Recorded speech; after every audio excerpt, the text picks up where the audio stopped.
বন্ধুরা, এই মুহূর্তে যে খবরটি বেরিয়ে আসছে ভারত আর বাংলাদেশের সীমানাকে নিয়ে, সেটি শুনে আপনি একজন ভারতীয় হলে অবশ্যই আনন্দিত হবে।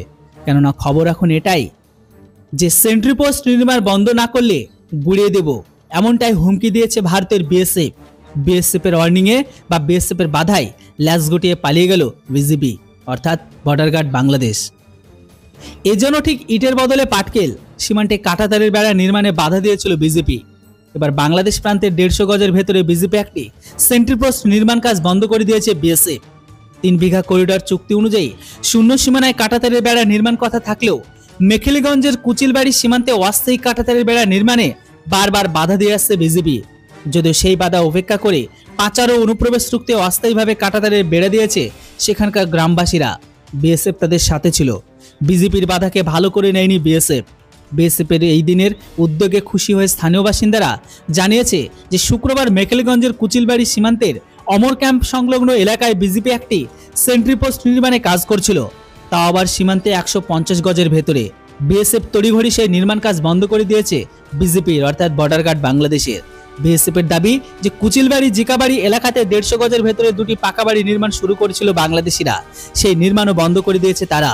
যদিও বিএসএফ এর উত্তরবঙ্গের আইজি সূর্য শান্ত শর্মার দাবি যে বাংলাদেশের সঙ্গে বেড়া নির্মাণের ঝামেলার জন্য নয়, নিয়ম অনুযায়ী 150 গজের ভেতরে কোনো স্থায়ী পাকা ঘর নির্মাণ করতে পারবে না দুই দেশই। সেই নিয়ম অনুযায়ী বিজেপির সেন্ট্রি পোস্ট 2 বাড়ি নির্মাণ বন্ধ করে দেওয়া হয়েছে।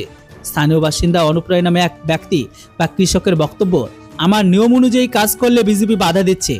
বিএসএফ বেশ করেছে তাদের নির্মাণ কাজ বন্ধ করে দিয়ে। বিএসএফকে স্যালুট জানাই আমরা। উৎপল রায় নামে কুচিলবাড়ি সংগ্রাম কমিটির এক সম্পাদকের দাবি, বাংলাদেশ যেমনভাবে পথ দেখাবে সেভাবে আমরা চলতে হবে, কেননা ইট ছুড়লে পাটকেল তো খেতেই হবে। আমরা চাই দুই দেশের মধ্যে সম্পর্ক ভালো হোক, কিন্তু ইসলাম পড়া গ্রহণকারী ব্যক্তিগুলো তারা চাইছে না। তাই বিজেপি যেমন করবে আমরাও ঠিক তাদের সাথে তেমনটা করব। এক হলে আমরা দুই দেব। বন্ধুরা, বর্তমান সময়ে ভারতের সমস্ত জনগণ বললে ভুল হবে, কিছু এক শ্রেণীর প্রোডাক্ট আছে তারা এখনো নয়। যাই হোক, সমস্ত ভারতবাসী যারা, বিশেষ করে যারা ভারতকে ভালোবাসে, তারা এখন দেশের স্বার্থে কাজে লেগে পড়েছে। এটাই তো চাই। যেটা হোক বন্ধুরা, ভারতের বিএসএফ আর ভারতের জনগণ যেভাবে বাংলাদেশের বিজেপি আর সাধারণ সেই দেশের পাবলিকগুলোকে বা ইসলাম পড়া গ্রহণকারী কট্টরবাদী বা জিহাদিদের রুখে দিচ্ছে, এই খবরটা শুনে আপনারা কতটা খুশি হলেন অবশ্যই আপনাদের মূল্যবান মতামত কমেন্ট বক্সে লিখে জানান। Thanks for watching.